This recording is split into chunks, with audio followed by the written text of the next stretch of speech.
এই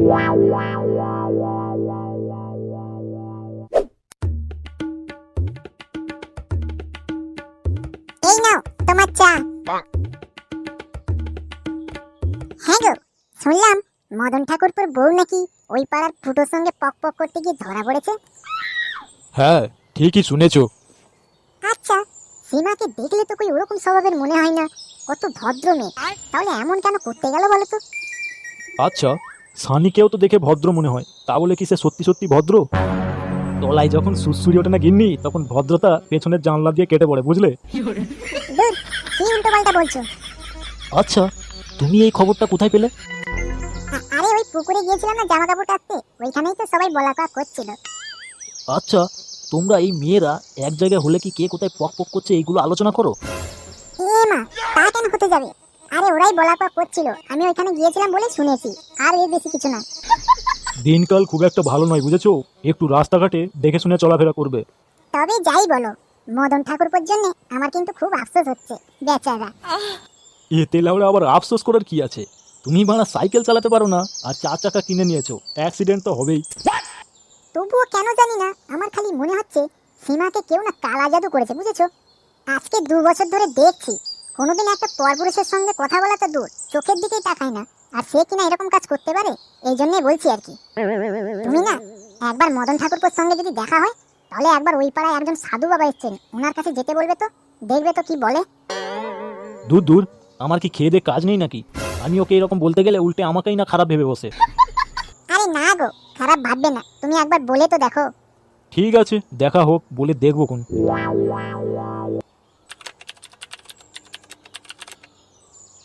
বুঝলি বাবলু, এমন একটা কেস হয়ে গেছে না, পাড়ায় এখন লোকের কাছে মুখ দেখাতে লজ্জা লাগে। ছি, লাউড়া মান সম্মান বলে আর কিছু থাকলো না রে। মন খারাপ করে কি আর হবে বলতো? যা হওয়ার তা তো হয়েই গেছে। বুঝলি মদন, তোর বৌদি বলছিল না ওই পাড়ার ফুটো তোর বউকে নাকি কালা জাদু করেছে। কি বলছিস? শোন মদন, তুই একটা কাজ কর, আজকের বিকালে তোর বউকে নিয়ে একবার ওই পাড়ায় যা। ওই পাড়ায় যাব কেন? আরে ওই পারে না একটা হিমালয় থেকে জাগ্রত সাধু বাবা এসছে রে। তুই তোর বউকে নিয়ে একবার ওই সাধু বাবার কাছে যা। তাহলে যদি ওই পাড়ার ফুটো তোর বউকে কোনো কালো জাদু ফাদু করে থাকে না, তাহলে ওই সাধু বাবা কিন্তু ঠিক করে দেবে। বলেন কি? কি রে, কি ভাবছিস? কথাটা বা তুই নির্ঘাত খারাপ বলিসনি। দাঁড়া, আজকের বিকালেই আমার বউকে নিয়ে যাবোই সাধু বাবার কাছে। আচ্ছা, তাহলে আমি উঠি রে, খুব খিদে পেয়েছে। হ্যাঁ হ্যাঁ, চ। আমিও তো সকালে কিছু খেয়ে আসিনি।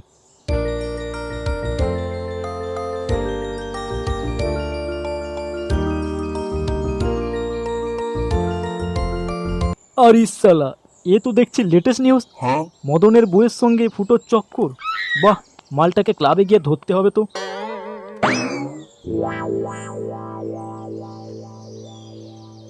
A few moments later.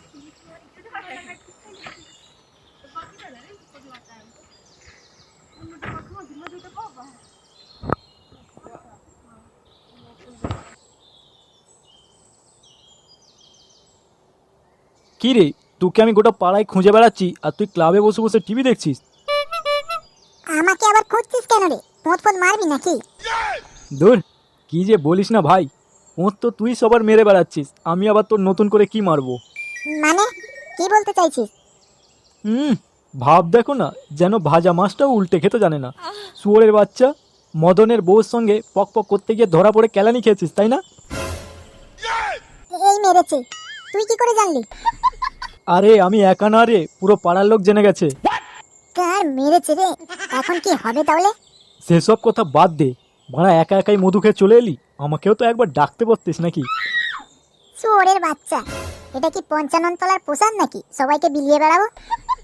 আচ্ছা ঠিক আছে, তোকে ভাড়া দিতে হবে না, আমি একাই খেয়ে নেব। মানে কি বলতে চাইছিস? তোকে বলতে যাব কেন?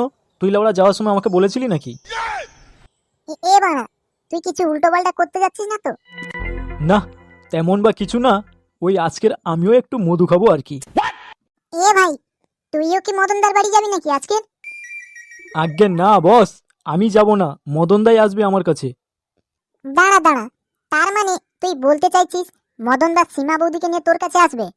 হ্যাঁ, ঠিক ধরেছিস।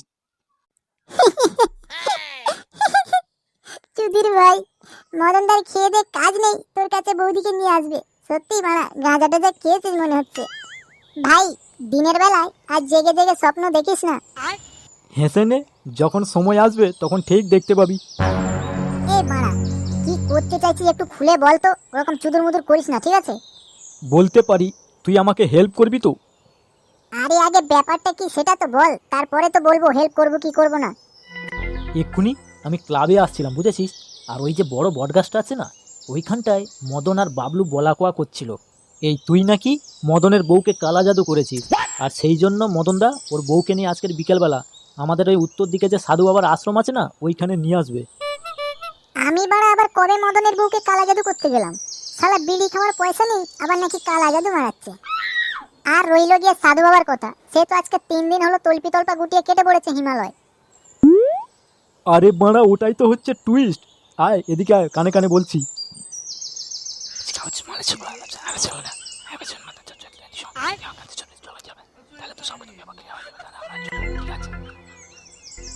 সত্যি বাড়া, একটা ভালো বুদ্ধি দিয়েছিস, কিন্তু এতে মদনও বুঝতে পারবে না আর আমাদের মধু খাওয়া হবে। ওরে, এমনি এমনি আর আমার টাকের চুল উঠে যায়নি রে, অনেক মাথা খাটাতে হয়, বুঝেছিস তো?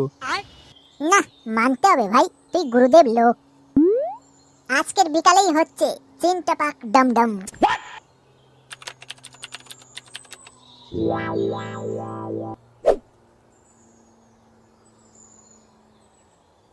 এ কি বল্টু, তুই এইখানে? কি আর বলবো মদনদা, বুঝতেই তো পারছো, বয়স অনেক হয়ে গেল, এখনো একটা মেয়ে পেলাম না বিয়ে করব বলে, তাই ওই বাবার কাছে এসছি আর কি। ওরে, এর জন্য সাধু বাবার কাছে কেন এসছিস? ভালো কাজবাজ কর, টাকা কামা, দেখবি এমনি লোকে মেয়ে দেবে। ও মদন, তুই এসছিস? এই কান মেরেছি, সাধু বাবা তো দেখছি আমার নামও জানে। না না, এ নিশ্চয়ই সিদ্ধ পুরুষ আছে। বাবা, আর বলবেন না, খুব বিপদে পড়ে এসছি তোমার কাছে। থাক বৎস, তোকে আর কিচ্ছু বলতে হবে না, আমি সব জানি তুই কিসের জন্য আমার কাছে এসছিস। শোন রে বাপ, তোর বইয়ের ওপরে খুব ভয়ঙ্করভাবে কালা জাদু করা হয়েছে, বুঝেছিস? এ কি বাবা, আপনি এসব কি বলছেন?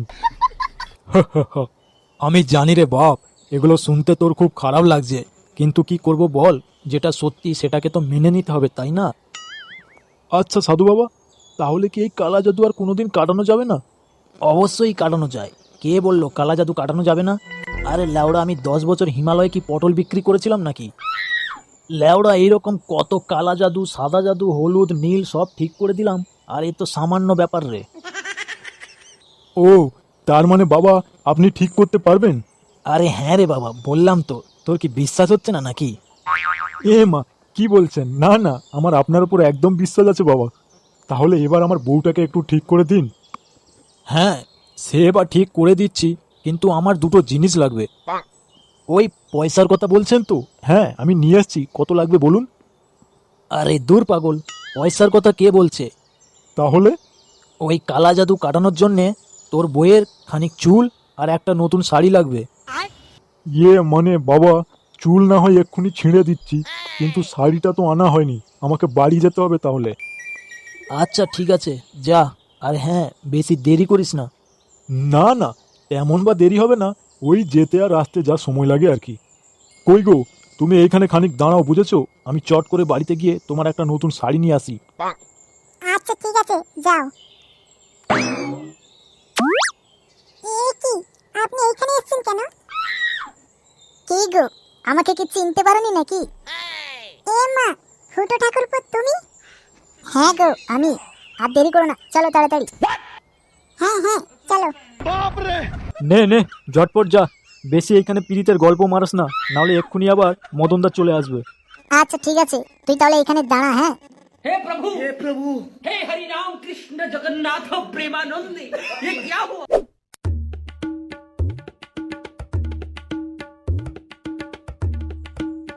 কি রে মদন, এত তাড়াহুড়ো করে কোথায় যাচ্ছিস? ওই একটু বাড়ি যাচ্ছি রে। কারোর কিছু হয়েছে নাকি এত হন্তদন্ত করে বাড়ি যাচ্ছিস? আরে না না, কার কি হবে? কালকে তুই বললি না ওই সাধু বাবার কাছে যাওয়ার জন্যে, ওই জন্য ওই সাধু বাবার কাছে গিয়েছিলাম। ও আচ্ছা আচ্ছা, তা দেখা হয়নি বলে বাড়ি চলে যাচ্ছিস নিশ্চয়ই? আরে না না, দেখা কেন হবে না, দেখা হয়েছে তো। দেখা হয়েছে মানে? আরে দেখা হয়েছে মানে আমি আমার বউকে নিয়ে সাধু বাবার কাছে গিয়েছিলাম, বুঝেছিস? আর ওই বইয়ের কালা জাদু কাটানোর জন্যে সাধু বাবা আমাকে একটা বইয়ের নতুন কাপড় নিয়ে আসতে বলেছে বাড়ি থেকে। তাই ওই কাপড়টা তাড়াতাড়ি করে নিতে যাচ্ছি। কি বললি? সাধু বাবা তোকে বইয়ের নতুন শাড়ি নিয়ে যেতে বলেছে? হ্যাঁ রে, ওই কালা জাদু কাটাতে হবে তো, তাই ওই বইয়ের চুল আর ওই নতুন শাড়ি লাগবে, তাই তো আনতে যাচ্ছি বাড়িতে। তোর কি লাউড়া মাথা ব্যথা গেছে নাকি? জব বাবা, এতে আবার মাথা খারাপ হওয়ার কি আছে? না তুই তো লাউড়া কালকে বললি সাধু বাবার কাছে বউকে নিয়ে যেতে, তাই তো নিয়ে গেছি। আর সাধু বাবাও বলেছে ঠিক করে দেবে কালা জাদু। আরে বোকাচোদা, সাধু বাবা আজকে 3 দিন হলো হিমালয় চলে গেছেন, আর তুই বানা তোর বউকে কার কাছে রেখে দিয়ে এসছিস? শিগগির গিয়ে দেখ। এ ভাই, এইসব কি বলছিস? তাহলে লাউড়া আমি যার কাছে বউকে রেখে দিয়ে এলাম ওটা কে? কার মেরেছে রে? এ কি, এখানে তো বাড়া কেউ নেই। এ কি, এটা তো লাউড়া আমার বউয়ের। হায় হায় রে, শেষ পর্যন্ত কিনা বউটা পরপুরুষের সঙ্গে পালালো।